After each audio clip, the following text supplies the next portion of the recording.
Alhamdulillah Rabbil Alamin, Alhamdulillah Rabbil Alamin, Assalatu wassalamu ala ashrafil anbiya'i wal mursalin, Sayyidina wa habibina wa syafi'ina maulana Muhammadin, wa ala alihi tayyibin wa sahbihi al-muntajibin wa tabi'ina lahum bi ihsanin ila yaumiddin. Ashabal fadilah, fi muqaddimatihim Al-Hajj Miftah Fauzi Rahmat, Atalallahu umra wa azza hayatah, Al-Mukarram wal Muhtaram Maulana Ridwan Al-Butani, Nawarahullah wa karamahullah binir rahmah wal barakah.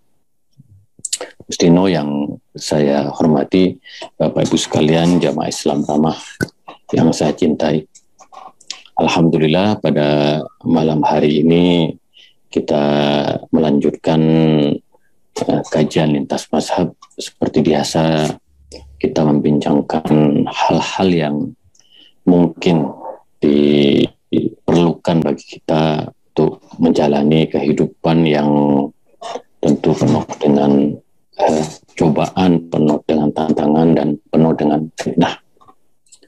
Nah, tema kali ini tema yang sangat penting sekali, karena beberapa hari terakhir kita melihat sebuah fenomena, sebuah peristiwa, sebuah fakta bahwa begitu banyak kaum milenial, generasi muda yang terpapar doktrin kaum teroris.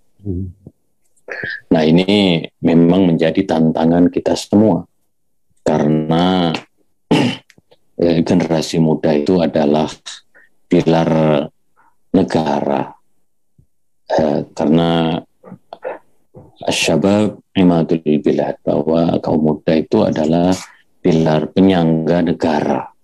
Artinya bahwa kalau kaum mudanya ini tidak mempunyai satu komitmen, satu pemahaman tentang bagaimana baik dan buruk, bagaimana maslahat dan mudarat, maka ini tentu mengancam masa depan negara kita. Bahkan ya kita juga harus akui bahwa mereka adalah generasi muda muslim, ya, bagian dari kita semua. Mereka yang secara pemahaman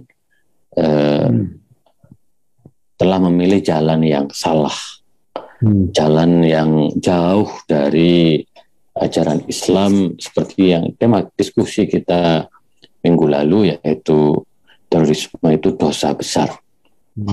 Maka oleh karena itu kita wajib memberikan pencerahan kepada mereka agar kaum muda ini betul-betul memilih jalan yang baik, jalan yang benar, jalan yang penuh harapan, penuh pencerahan. Nah, Bapak Ibu sekalian, para jamaah, memang kita tahu bahwa zaman ini zaman yang berbeda dengan zaman-zaman kita yang lalu, di mana anak-anak muda, tadi Kemeftah menceritakan bagaimana memilih idola. Nah, pada zaman generasi saya, Kemeftah, Maulana Ridwan, kami lebih beruntung karena kami dihadapkan pada pilihan yang tidak banyak. Pilihan-pilihan generasi kami ini pilihan-pilihan yang sangat sedikit, dan idola-idola yang bisa tampil ke permukaan memang adalah idola the best of the best. Jadi orang-orang terbaik yang bisa tampil ke permukaan. Nah, pada zaman sekarang semua orang bisa menjadi idola. Saya cerita Kemeftah waktu pulang ke Madura beberapa yang lalu itu ada kaget-kaget. Ada di sebuah pulau namanya Kangian, ada orang yang tiba-tiba menjadi idola di Indonesia itu karena jogetnya di TikTok, dan itu betul-betul menginspirasi. Tadi kalau Kemeftah mengatakan humoris, yang ini joget. Memang orang yang jogetnya itu kemudian menjadi idola banyak orang. Saya juga terkaget-kaget, tapi itulah fenomena zaman now, zaman sekarang yang harus kita teliti. Nah, tetapi memang menurut saya berbagi pengalaman karena dulu pernah muda dan sekarang masih muda. Dulu pernah muda dan sekarang masih muda, maka saya akan berbagi pengalaman saja bagaimana terutama kita juga punya anak-anak muda ya kan. Saudara-saudara kita yang masih muda juga, yang kita bisa melihat bahwa sesungguhnya kalau dari pengalaman saya dan banyak teman-teman yang ada di sini, bahwa kita ini harus menitipkan ilmu kepada kaum milenial, pada anak kita.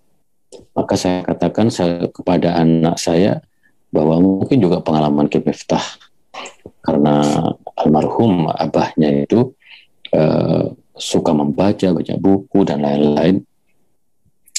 Maka kita harus mendidik, mengajak, menemani bahkan anak-anak kita untuk mencintai ilmu pengetahuan, yaitu hubbul kitab, mencintai kitab buku, hubbul ilm, mencintai ilmu, hubbul qiraah, mencintai baca.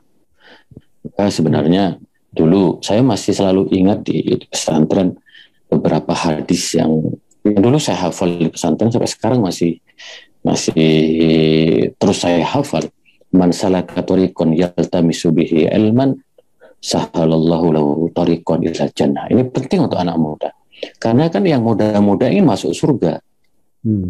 Jadi dalam pemahaman kaum milenial yang terjaring teroris ini, mereka ingin masuk surga dengan cara membunuh.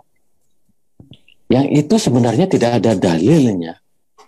Kalaupun mereka mengatakan itu dalil, pasti itu dalil yang disalahpahami. Dalil yang sama sekali tidak kuat karena mungkin pemahamannya. Nah, bagi kaum muda yang menonton, mungkin Bapak Ibu sekalian yang menonton pada kesempatan kali ini, dan pasti di antara Bapak Ibu sekalian punya anak, maka ini ada hadis. Jadi kalau bagaimana cara menanamkan anak-anak muda itu, bagaimana caranya masuk surga? Jadi sederhana. Man salaka tariqan yaltamisu ilman sahalallahu lahu tariqan ilal jannah. Barang siapa berjalan atau melalui jalan dalam rangka menuntut ilmu, maka Allah akan memudahkan jalan baginya menuju surga. Jadi kalau ingin masuk surga itu bukan dengan membunuh. Kalau ingin masuk surga itu adalah belajar yang rajin, mencintai ilmu pengetahuan, suka membaca. Maka doktrin menuju surga itu doktrin yang sangat penting sekali. Jangankan anak-anak, kadangkala orang-orang tua sekalipun yang terjangkit teroris, mereka ingin surga. Maka doktrin bagaimana kita ingin masuk surga ini sungguhnya harus mendapatkan penjelasan yang baik dan benar. Jadi kalau ada anak-anak kita mengatakan bahwa ya kalau kita menghendaki surga, hendaklah yaltamisu bihi ilman. Hendaklah terus-menerus mencari ilmu, tidak pernah berhenti. Nah, penyakit dari orang-orang yang mudah terjaring kelompok terorisme ini, diantaranya yaitu karena orang-orang itu mereka cepat puas, cepat merasa pintar, dan kemudian tidak pernah belajar. Saya aku yakin siapapun yang menjadi bagian dari kelompok teroris itu mereka adalah orang yang tidak pernah belajar, kurang belajar, sehingga dia menjadi teroris. Jadi misalnya bagaimana Islam menggarisbawahi jalan menuju surga. Itu luar biasa. Bahkan cerita seorang pelacur yang menyelamatkan anjing yang mau jatuh ke sumur atau anjing yang kelaparan, pelacur itu masuk surga. Jadi doktrin masuk surga itu bukan dengan cara membunuh.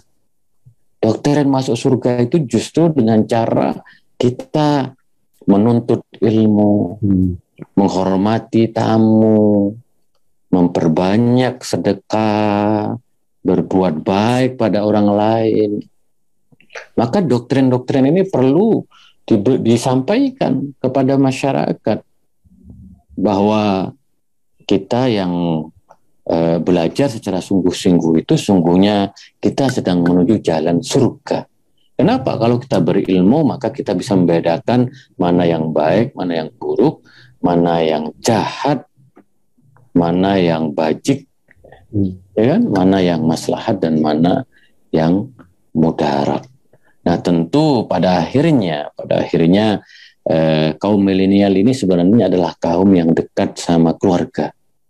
Kalau kita lihat dari peristiwa di Makassar dan di Mabes Polri yang terakhir, itu sepertinya memang ini mereka sudah lama tidak berhubungan dengan keluarga.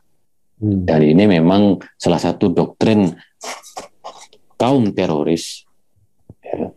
Salah satu doktrin kaum teroris itu bahkan mereka membolehkan menyesatkan orang tua atau mengafirkan orang tua. Jadi mereka, salah satu doktrin teroris itu memisahkan antara anak dengan orang tuanya. Ini memang doktrin yang sangat aneh sekali. Maka oleh karena itu sebenarnya kalau anak-anak itu terjangkit ke jaringan teroris, itu pasti karena orang tuanya. Jadi kita tidak bisa sepenuhnya menyalahkan anak-anak kita, kaum muda kita, generasi milenial kita. Tetapi keluarga mempunyai peran yang cukup besar untuk membenteki anak-anaknya dari upaya infiltrasi, dari upaya indoktrinasi kaum teroris. Maka tentu oleh karena itu kita sebagai orang tua harus betul-betul punya kesadaran penuh. Setidaknya menanyakan, karena anak kita sekarang megang handphone itu yang sangat aktif, maka kita harus menanyakan mereka dengan berbagai cara. Sekarang apa kalau main HP, baca apa? Dan kita menanyakan kepada anak kita, mungkin ada pertanyaan. Nah, jadi kalau kita kemudian membiarkan anak kita asyik dengan gawainya, dengan HP-nya, maka kemudian dia ikut sebuah kelompok dan termakan paham-paham yang dari kaum teroris, maka itu akan menjadi bencana tidak sekarang tetapi di masa yang akan datang, karena seorang teroris itu adalah membunuh masa depan generasi milenial kita. Kenapa? Karena di dalam hidupnya seolah-olah dunia ini gelap. Dan supaya karena ini ada gelap, tidak ada harapan, maka mereka dengan mudah terrekrut kelompok-kelompok itu. Jadi itulah kira-kira Miftah dan Maulana Ridwan. Maka bagaimana caranya kita untuk memberikan pencerahan kepada kaum milenial, bagaimana jalan menuju surga, bagaimana meraih cita-cita, bagaimana membangun optimisme kita sebagai umat dan sebagai warga bangsa. Itulah kira-kira dari saya. Wa ma taufiqi illa billah, alaihi tawakkaltu ala unif, wa akhiru da'wana alhamdulillahi rabbil alamin, wallahu muwaffiq ila aqwamit thoriq. Assalamualaikum warahmatullahi wabarakatuh.